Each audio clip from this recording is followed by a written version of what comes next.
Reroute the burst. I want every relay awake. Commander Rhys Ellion's voice cut through the bunker like an arc welder through steel.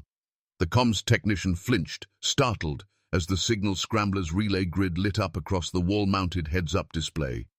The low sub-pressure inside the subterranean archive shifted, barely, but enough for the ears to pop. Fluorescent tubes buzzed overhead in irregular pulses, making the entire command chamber feel like it hadn't been touched by sunlight in a generation. It hadn't. The signal was 31 seconds long. It came from beyond Neptune's heliopause. Raw transmission, Dominion standard, unencrypted, likely because no one expected a listening post buried under Greenland to be listening in the first place. The translation software hesitated at the inflection, then stabilized, spitting the Dominion command phrase onto the primary console like an afterthought. Sector Sol, Class 9 primitive. Observation only. Too small to matter. Rhys didn't blink. He tapped the edge of the screen with 2 fingers, copied the entire transmission into black protocol storage, then locked the feed behind a 6-layer manual key.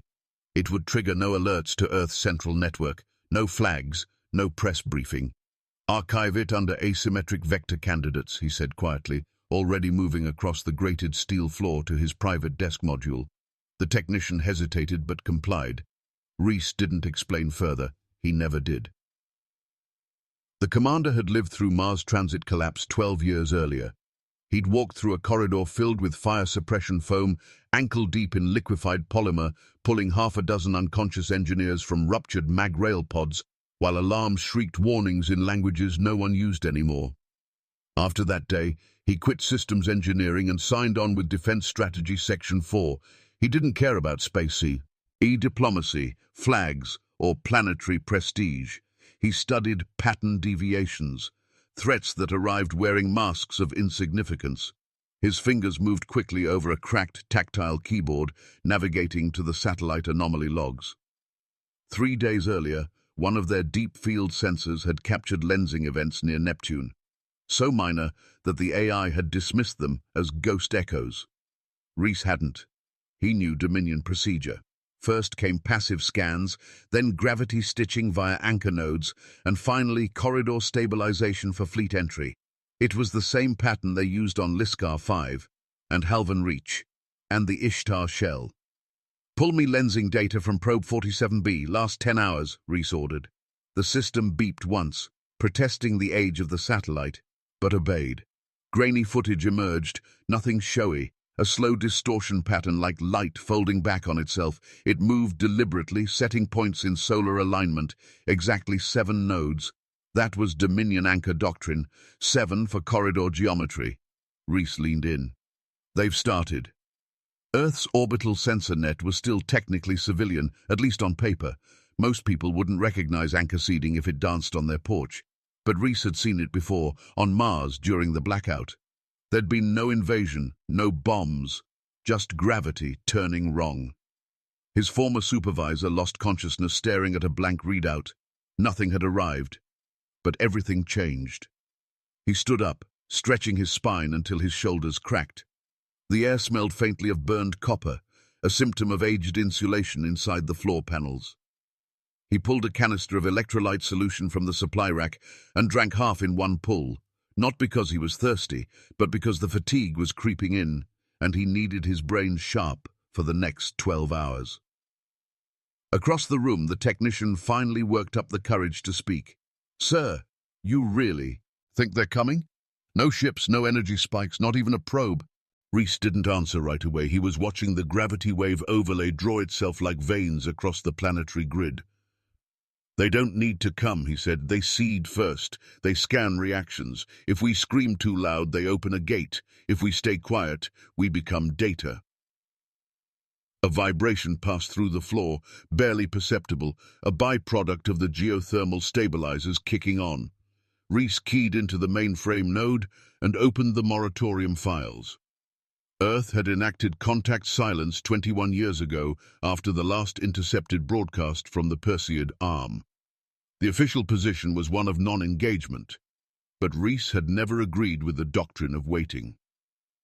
He flipped through the concealed files, accessing tech logs from beneath South Atlantic Relay Node Sigma. That's where Protocol Farsight was buried, his contingency for exactly this. A buried network of obsolete weather satellites that no one had touched in decades, shielded from global defense grids, operated only through manual uplink. They didn't broadcast. They only mimicked cosmic static, electromagnetic surges, and magnetospheric noise, perfect for sabotaging the kind of gravity anchors the Dominion had begun deploying. They would never even register it as tampering.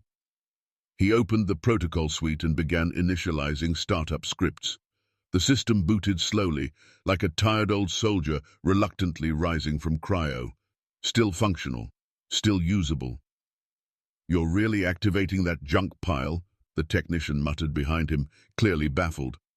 "It's not junk if they never see it coming," Reese replied. There was a reason Reese had volunteered for a subterranean station. Surface politics had grown louder, flashier. He preferred action without broadcast, surveillance without spectacle, and defense without permission. He moved to the far wall where a pull-down panel concealed a physical map of the solar orbital field. He pinned 7 red tags, 1 for each lensing anomaly, then drew lines with a wax pen connecting the edges. The shape matched known Dominion spatial corridor schematics. This wasn't a hypothetical anymore. They were setting up entry vectors. The heads-up display chimed again, an alert from the Dominion's public beacon. Reese opened it, another automatic broadcast. Observation maintained, no asset deployment authorized, system logged under passive grade. It was the kind of thing they transmitted when they expected no retaliation, just a line in the archive meant for bureaucrats. But Reese felt the weight in the silence between transmissions. This wasn't posturing, it was routine. The Dominion didn't fear Earth, didn't factor Earth. It had all the makings of a soft annexation wrapped in indifference. He opened a blank file, labeled it manually. Eidolon Precursor, Dominion Phase 1 Behavioral Markers. And beneath it he typed, "They think we're too small to matter. They're wrong. But they'll never know why." The floor creaked under his boots as he walked back toward the uplink console. He didn't need alarms. He needed time, just enough to make Earth invisible and unpredictable. Because if the Dominion feared anything, it wasn't strength. It was uncertainty. "Relay 47B just blinked again," Reese muttered, squinting at the orbital lensing overlay. "This one's not noise, they're aligning curvature." His voice was flat, not out of indifference, but from the quiet steadiness of someone who had waited years for something unprovable to start becoming real. The archive's heads-up display flickered as real-time telemetry from Neptune's orbit updated. 7 points of gravitational distortion forming a curve like teeth pressing into soft fabric. The Dominion's method was elegant in its efficiency, terrifying in its lack of ceremony. He reached for the manual toggle switch that powered the weather satellite uplink buried beneath the South Atlantic server stack. The metal casing clicked with a dry snap beneath his thumb. A backlight engaged, low blue and white pulses crawling across the screen like an old radar waking from sleep. These satellites hadn't seen sunlight since the last geomagnetic storm took out half the western uplinks. That made them perfect. "Pull the magnetometer datasets for the upper ionosphere," Reese instructed without turning. The technician hesitated, his fingers hovering over the console. "You're planning to use those rust buckets for interference?" "I'm not planning. I already did." Reese didn't bother explaining. He keyed in the frequency shift, using Earth's chaotic geomagnetic signature as camouflage. The Dominion's calibration nodes required symmetry. Earth had none to offer. That was the point. As the weather satellites came online one by one, Reese mapped their orbital positions against the Dominion anchor coordinates. They didn't need to emit power. They just had to oscillate noise across narrow bands tuned to the Dominion's gravity harmonics. The signals weren't strong enough to be noticed. That was by design. Too weak to trigger threat response, too specific to ignore completely. He moved toward the central terminal, flipping open a sealed case labeled Farsight Active. The contents, 10 dusty control wafers from an obsolete satellite program scrapped after the Eurasia blackout. The Defense Council had deemed them redundant. Reese had marked them toxic for deep storage to keep them hidden from reassignment. Now, they were Earth's first real defense grid. He snapped the first wafer into its cradle and locked it in place. Immediately, static noise flooded the screen, wild, erratic waveforms bending like branches in windstorms. Earth's natural electromagnetic profile wasn't stable enough for most galactic instrumentation. But in that instability lay an advantage, entropy that the Dominion systems couldn't model. From the console, the technician leaned forward, brow furrowed. These spikes, won't they think it's solar interference? That's the goal, Reese said, but it's not just solar. Look at the correlation. He gestured to the new overlay as data poured in, each weather satellite mapped directly over a Dominion anchor node in polar opposition. The noise formed interference patterns, not enough to knock them offline, but enough to confuse their gravitational feedback systems. They'd recalculate, reorient, and in the time they did, Reese could move the patterns again. In the periphery of the room, a vibration started, barely detectable through the concrete foundation, but enough to rattle the panel seams. The satellites were shifting their signal loads. Old gyros groaned under reactivation, motors sluggish after years in cold orbit. Reese reached down and twisted the manual compression dial that would keep them just under known energy thresholds. He'd studied Dominion tolerances. Their systems were sensitive, not because they needed to be, but because they assumed superiority exempted them from camouflage. Atmospheric modeling's running, the tech called out, sweat forming at his temple despite the cold room. This level of fluctuation, it looks like random auroral activity. Good, Reese replied, eyes locked on the results. Let them blame the weather. Earth's greatest weapon is how broken we look on paper. He stepped away from the terminal and pulled on his field jacket, the stiff collar brushing his jawline. The bunker always carried a trace of mustiness, like old server racks and damp concrete sealed too long against the wind. He'd grown used to it. Comfort made people lazy. Here, discomfort kept him focused.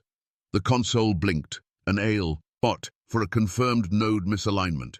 The Dominion's first calibration run had failed. Reese allowed himself the first exhale he'd had in hours. He tapped into the Rorke array, bouncing a signal through 3 oblique relay stations to avoid traceable latency. The lunar uplink hissed to life. A pale, sharp-featured man appeared on the secure screen, his lab behind him a stark contrast of sterile steel and hanging cable lines. "Rorke here. You're late, Elian." "Dominion's early," Reese replied. "Project Obel, status?" The man frowned. "Not ready. Not entirely. You're asking me to collapse thruster patterns on a Class 4 ship without alerting its defense matrix. I'm asking you to disable maneuvering, not destroy it, and only if they send an executor class." Reese rubbed his temple. "This may all stall before they escalate, but if they send hardware, we need teeth." "I've got the kinetic shells stored in a passive orbital arc," the Rorke operator admitted. "But you'll need to handle the timing. If we hit too soon, they'll classify us as hostile. Too late, and they'll anchor inside lunar orbit. I'll handle the windows." Reese ended the connection without ceremony. Back in the command center, the technician stared at the simulation playback. "You think they'll notice? The distortions?" "They'll notice," Reese said. "But they won't know what caused it, and that buys us more than time. It buys them doubt." Above ground, the satellites kept spinning. Each oscillation sent a tiny pulse across the Dominion's seeding network. Nothing destructive, nothing loud, just misalignment. The kind of thing an alien engineer would flag, log, and forward upstream, without escalating. Reese watched the global signal overlay as it painted an arc of confusion across the sky. He didn't need to destroy their anchors. He just needed to make the Dominion think Earth couldn't hold one. Calibration variance at Node 3, confirming drift sequence. The Dominion technician's voice was clipped, his compound eyes shifting focus across the NP, ut lattice, as numbers scrolled down the starboard feed. The Verithan's internal diagnostic AI had flagged minor inconsistencies across its seeded gravity anchor network in the Sol system. On Dominion vessels, such anomalies triggered automated reviews, not alarms. Earth wasn't marked hostile, it wasn't even classified active. That made the anomaly irritating, not threatening. In Dominion doctrine, correction preceded confrontation.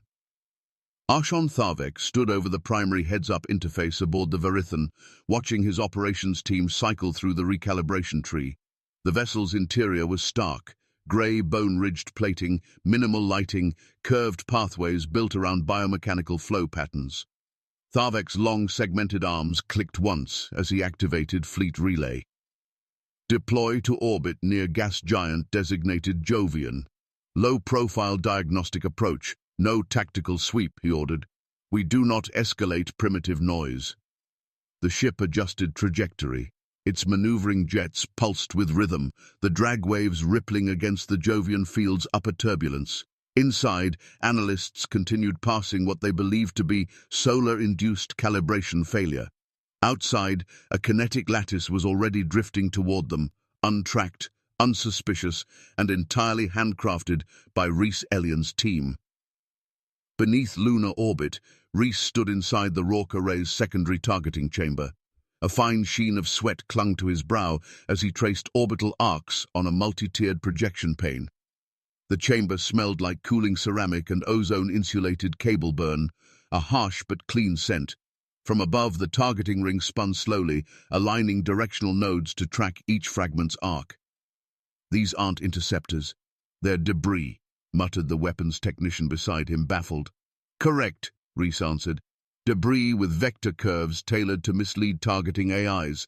Gravity anchor, D, unpowered, mass stable. Their sensors will categorize it as orbital detritus, and if they scan deeper? They won't, Rhys said. Not unless they have reason to expect attack. He exhaled slowly, which we won't give them. Project Obel wasn't designed to destroy. It was engineered to nudge. Each of the shells, repurposed from defunct satellite husks, was outfitted with heat sinks, rotational dispersal rings, and manually trimmed stabilizers. Rhys had configured them to float inertially, relying on carefully timed orbital decay paths and gravitational bends around Jupiter's moons. The target was narrow. Disable the Verithan's maneuvering thrusters without crossing energy thresholds that would trigger Dominion defensive overrides. The feed shifted. Satellite debris had begun entering the outer vector ring of the Verithan's projected course. Time to contact, 6 minutes. Status? Rhys asked, stepping back from the terminal. Fragments are behaving as modeled, no electromagnetic profile, came the reply. Their systems should flag it only as high-density drift. Rhys watched the rotation indicators. The Verithan was holding position relative to Europa's outer orbit, standard for a vessel entering diagnostic mode. Its defense envelope was at standby. A perfect gap. Firebreak Shell 3, he ordered. A low jolt passed through the floor as one of the shells detached from its stasis ring and began its slow, invisible tumble toward trajectory. No sound, no flash, just the dull confirmation chime from the firing console and a change in orbital calculus. Rhys tapped the interface and let the simulation run. Contact in 4 minutes, estimated deviation on impact 2.3 meters, well within damage tolerance. Aboard the Verithan, the sub-navigation array lit up with an environmental contact alert. Mass approaching. No acceleration. No energy discharge. Classification. Orbital fragment. The ship's AI ran a rapid response tree. 3 options emerged. Ignore, nudge, or catalog and divert. The third was chosen. By the time the course adjustment engaged, Break Shell 3 had already grazed the outer ventral thruster housing. The impact was gentle, enough to shift, not break. But on a Dominion vessel, balance was everything. The ship shuddered with a subtle yaw drift. Compensators fired too late. The vessel listed 5 degrees off orientation, causing the secondary anchor calibration node to lose synchronization with its orbital pairing. Inside, the diagnostic AI rewrote computation to recenter inertial alignment. Power was cut from 3 auxiliary maneuvering jets. Rhys stood over the Rourke console, pulse rising. We've induced instability, reported the orbital observer. Thruster array gamma offline. Correctional engines attempting restart loop. Hold position. Do not engage further. Let them decide what happened. Rhys leaned forward and typed a quick note into the archive log. Environmental impact plausible. Velocity under AI threat discrimination threshold. Defense engagement not triggered. It was working. Dominion doctrine forbade hostile reclassification without measurable aggression. And aggression, by their definitions, involved intention. Intention had to be broadcast, traceable, or obvious. A random debris impact caused by gravity shear didn't meet the standard. Inside the Verithan, Tharvek read the incident summary. Environmental contact with minor structural deviation. No active threat signature. Course diagnostics suspended until verification of local gravity pattern anomalies. He didn't speak. Instead, he issued a coded delay order back to the seeding fleet. Corridor stabilization was paused. Reese watched the delay order manifest in their shadowed Dominion relay stream. Transmission received, his comms officer confirmed. They're not pushing forward. Fleet anchor nodes have entered hold state. All right. Eyes exhaled and stepped back from the screen. His throat was dry. The tension in the room felt coiled, heavy. We just bought Earth 4 days, he said. 4 days to make the next move before they even figure out they're under attack. Behind him, the Rourke operator opened a bottle of water, his fingers trembling slightly as he passed it over. Reese took it without a word. Because victory hadn't come from fire or strength. It had come from timing, weight, and invisibility. From knowing where they'd look and slipping just to the side. They can't move for 96 hours. You all wanted time. You've got it. Now stop wasting it. Reese's voice sliced through the war room like a scalpel, clean and controlled, the kind of tone that didn't shout because it never needed to. He stood at the center of the Defense Council's underground chamber, surrounded by military advisors, political appointees, and academic observers stuffed into too many chairs. The air was dry, stale with the filtered tang of recycled air and warm electronics, but charged. Everyone in the room knew they were living in borrowed time. He gestured to the circular heads-up display behind him. Orbital markers blinked red and green across Earth's upper gravity shelf. Dominion anchor nodes were frozen in realignment status, their telemetry caught in endless recalibration loops. No Dominion fleet activity, no weapon priming, nothing moved, because by Dominion war law, nothing could until the diagnostics concluded. 4 days, he repeated, rotating the outer orbital ring with a swipe. That's how long it will take their AI command structure to verify the source of the fault and get reintegration clearance. During that time, they are legally barred from resuming anchor activity or sending reinforcements. A diplomat in a navy blue suit raised a hand. And we're sure about that? Dominion war law? You're trusting an alien bureaucracy to enforce a pause while we play with debris fields and weather static? Reese met the man's gaze. I'm not trusting anything. I'm exploiting rule sets they're hard-coded to follow. He tapped a new projection, lines of Dominion fleet doctrine translated into human-readable syntax. Their logic architecture isn't optional. We don't need to believe in it. We just have to understand it better than they do. The room stayed silent for 3 beats before murmurs resumed. Tension rippled, not out of disbelief, but fear of how fragile the advantage was. Reese turned his back on them and stepped to the tactical control deck, keying in a new overlay. The orbital reallocation system blinked active. Commence asset shuffle, he ordered into the wristcom. Burn low and keep it dirty. Scatter the relays. Across low Earth orbit, dormant satellites reoriented. Solar arrays twisted. Booster packs fired cold gas puffs, barely nudging their positions. Nothing aggressive. Just enough to break symmetrical telemetry patterns that might expose Earth's monitoring grid. Everything Earth moved now had to look random, uncoordinated, below a pattern threshold. Reese left the chamber. He couldn't waste time arguing. Politics would circle until the last hour. His job was to make sure there was a last hour. Back in the Greenland Arc Vault, the low hum of electrical activity pulsed through the old floor tiles. The air was chilled to preserve long-term hardware. Dust clung to the racks like skin left behind.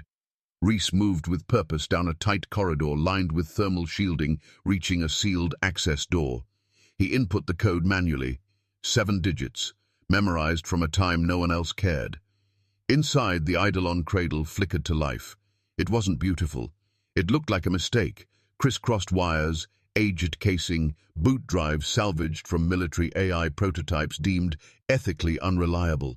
But to Reese, it was a map of the mind. Not just an AI, but a behavioral echo engine. It didn't hack, it mimicked, it didn't invade, it responded. He ran a diagnostic. Eidolon's sublayer structure was intact. Core systems had stabilized after their last stress test, though some of the language filtration trees still needed refinement. Dominion's syntax relied on emotional tone markers embedded inside their command phrasing. Emotions weren't decoration in their culture, they were procedural. If you altered those, you altered intent recognition. Reese intended to do exactly that. He inserted the first linguistic drift packet into Eidolon's framework and watched as it passed through Dominion dialect chains. It didn't inject commands, it introduced doubts. A phrase said too gently, a sequence lacking urgency, a tone misplaced by 0.4%. "You don't fight superiority head-on," Reese murmured. "You let it argue with itself." As the first cycle ran, his hand paused over the control panel. A brief sting shot through his wrist, an old injury, scarred from his days before command. He flexed his fingers, and a memory uncoiled behind his eyes. It had been during his final year of systems engineering before the Mars incident. A training facility near Cydonia had gone dark for 4 seconds during an AI simulation test. Reese had been there, observing a prototype negotiation AI run a scenario against an artificial terrorist network. The AI didn't attack, it stalled. It generated a loop of probabilistic internal threats based on its own codebase until it refused to act. It flagged itself as compromised. The engineers had called it a failure. Reese had called it a lesson. Systems that doubt their own input stop moving. 2 weeks later, he volunteered for defense intelligence. Not because he wanted to command fleets. He didn't care about flags. But because that loop hadn't been a failure, it had been a glimpse. Eidolon's first loop completed. Subroutine stability remained above threshold. Drift Packet 2 began propagation. The time above the console counted down from 90 hours. A call came through the secured terminal. Reese answered. Rourke array again. "We've completed the orbital repositioning. Earth's satellites are dancing like drunks," the tech said, wiping his brow on screen. "And Eidolon?" "Alive," Reese replied, "and whispering." He disconnected and turned back to the cradle. There were still 3 packets to program. Each one had to simulate a different type of logical failure. If any were too aggressive, Dominion firewalls would isolate the source. If they worked, Tharvek's command AI wouldn't know what it was responding to. It would see false threats, internal disruption, mutiny, and still believe its own senses. He adjusted the timing module, hands moving faster now. The clock didn't lie. Earth didn't have a fleet, didn't have a council that could agree, but it had him, and it had 90 hours to become the question the Dominion couldn't answer. Launch transmission batch 3. No delays, no review. Dump it straight into their sideband traffic, Reese ordered, eyes locked on the plasma-tethered relay schematic projected above the operations table. The lights in the arc vault flickered once, dimmed by the surge, then held steady. He didn't look up. Every second mattered now. Across the outer orbital rim, Earth's repurposed weather satellites and relay towers began pulsing data packets toward the Dominion anchor nodes. Not commands, not viruses. Mimics, digital echoes crafted with brutal, meticulous patience. Each sequence imitated a familiar tone from the Dominion's own architecture, status beacons, loyalty pings, telemetry syncs. But each was slightly skewed. A checksum adjusted, a timestamp displaced, a sender ID reversed, alone, meaningless, together, discordant. Reese stepped back, folding his arms, and waited for the first cascade to ripple. His breath stayed shallow, controlled. The Eidolon loop had never been tested live. They'd built it in simulation, fabricated Dominion protocols from intercepted fragments, then sculpted a response engine to weaponize uncertainty. This wasn't malware. It didn't break systems. It convinced them to mistrust themselves. Inside the Dominion fleet grid, the effects began silently. A signal tagged as Core Relay 7 blinked onto a subsystem aboard the Verithan. It bore every trait of a standard sync beacon, save one. Its emotional payload encoding carried the Dominion equivalent of uncertainty, not fear. Doubt. That tone mattered. For the Dominion, emotional state was embedded in system logic. Doubt marked degraded loyalty. The ship's internal AI, bound to protocol, flagged the message. Routine analysis initiated. But even as it passed the packet, a second signal arrived. Same tone, different node. This one included an amended security token, supposedly issued from the support ship Carthes. Neither transmission had valid anomaly markers. Neither could be confirmed. The AI did what it was programmed to do. It opened a cross-reference check. Then Eidolon fired the next layer, packet collisions. Now, Carthes appeared to be receiving unverified command signals from Verithan itself. Internal subnets lit up with telemetry misclassification, navigation pings reported time disparities, command threads delayed responses, caught in cycles of sub-verification. One AI paused to revalidate its threat matrix, another rerouted core functions for diagnostics. Aboard Carthes, defensive routines activated independently, not to attack Earth but to scan for corrupted Dominion signals. Within 15 minutes, the fleet's internal harmony began to splinter. Escort vessels started repositioning, not in aggression, but to distance themselves from systems they now classified as potentially compromised. From Earth's observatories, the movement looked like a cautious drift, ships slowly rotating away from formation. Reese stood over the arc vault feed, fingers digging into the table's edge. He counted each shift manually. Verithan had dropped 3 degrees yaw from its anchor position. Carthes was now trailing instead of leading. Escort pairings were collapsing. That wasn't hesitation, it was mistrust in visual form. "Sir, their core array just entered feedback suppression," the technician whispered, not hiding his awe.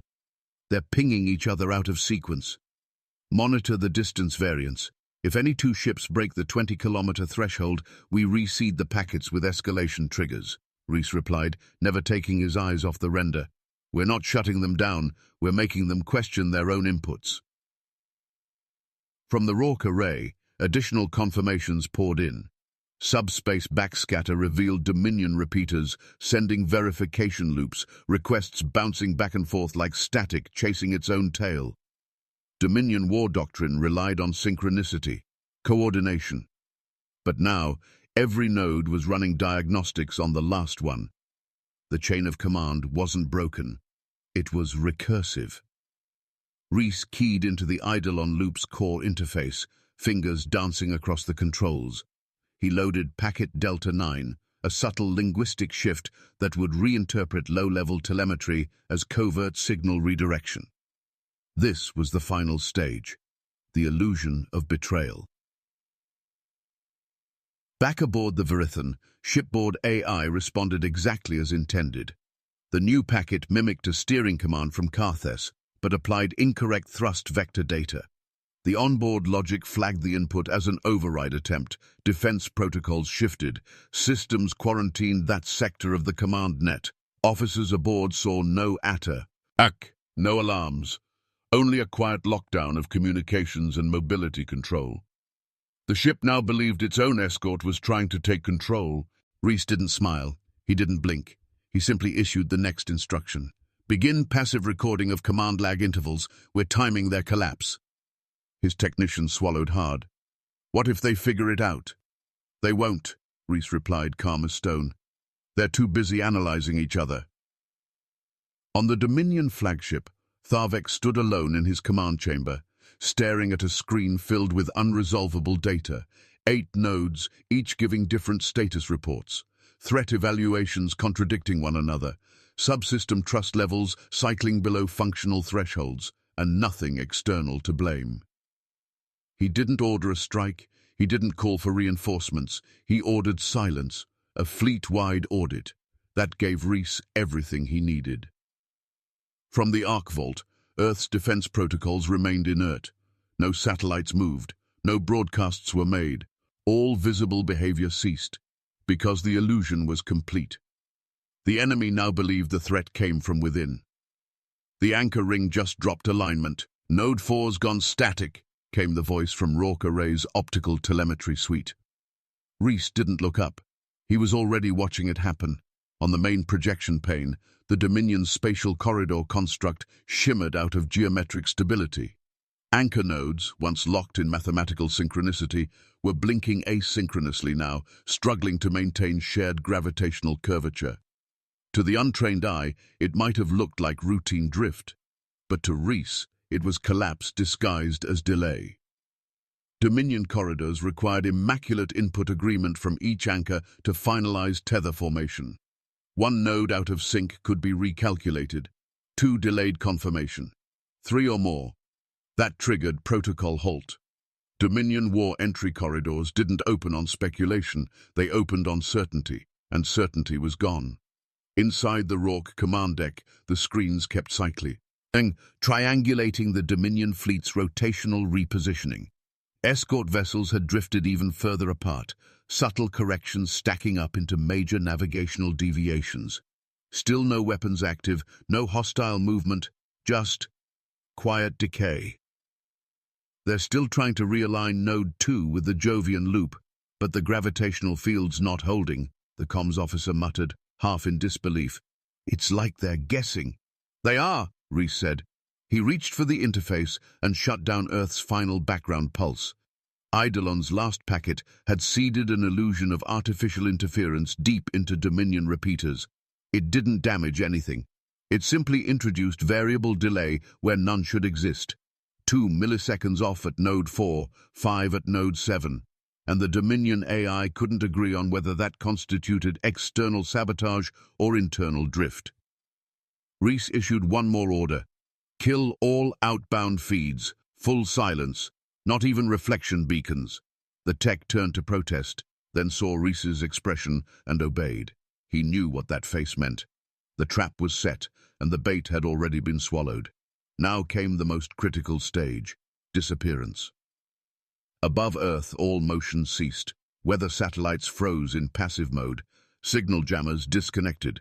The network that had subtly sculpted confusion into chaos now vanished, leaving nothing behind.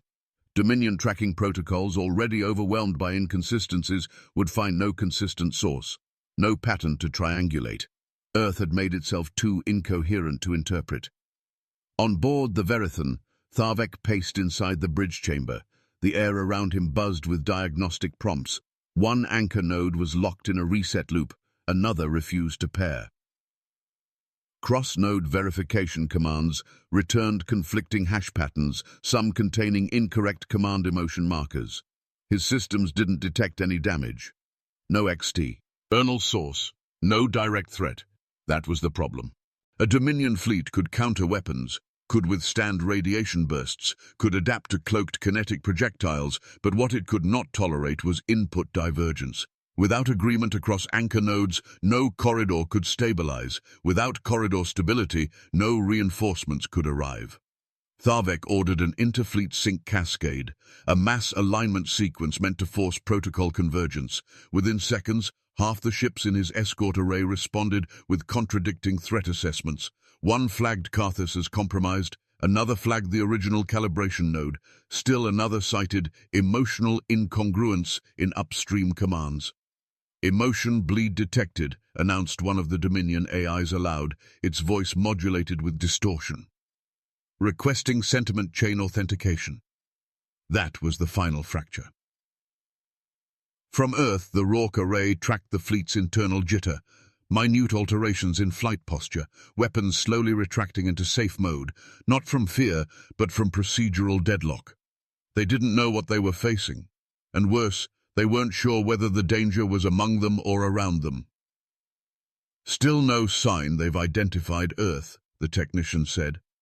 "They can't," Reese replied, "because nothing they're seeing makes sense unless they believe we could do this, and their doctrine says we can't."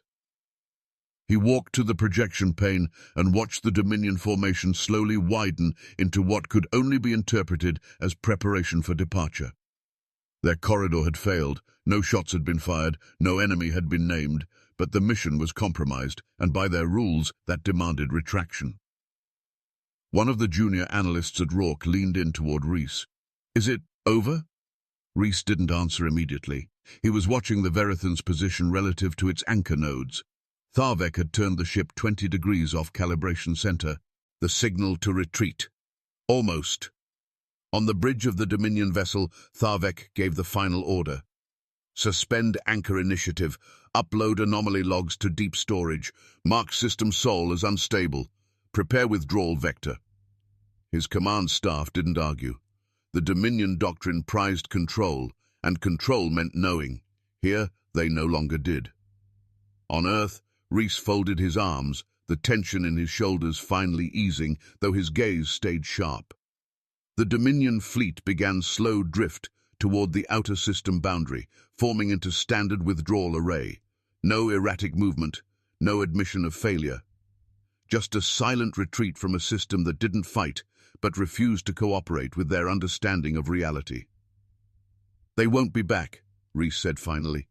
"Not because we beat them, because we made them believe they never understood what happened. And in their culture, that was more dangerous than war. You'll get no medal for this." The words landed without ceremony. Reese stood alone across from Director Halston in a sealed, zero-signal debrief chamber carved beneath layers of bedrock. The walls were matte black, cold to the touch, and the overhead lighting flickered with a silent buzz from battery regulators deep below ground. The air carried that dry, static charge tang that came from filtered circulation, untouched by surface weather. "That's not what I did it for," Reese replied, not out of humility but because he meant it. He hadn't built Eidolon to be praised. He'd built it because someone had to understand what would happen when Earth was noticed and underestimated. Across from him, Halston paced slowly, the thick sleeves of his security jacket brushing against the sealed access files in his hands. His boots thudded softly on the rubber floor. He was a military man forced into bureaucracy, and it showed in the way he clenched his jaw with every silence. "We're invoking Hollow Crown," he finally said. Reese gave a single nod, unsurprised. That directive had been etched into the Arc Vault's emergency protocols since the Cold Line conflicts. Strategic erasure, no recognition, no public record, not even an internal citation.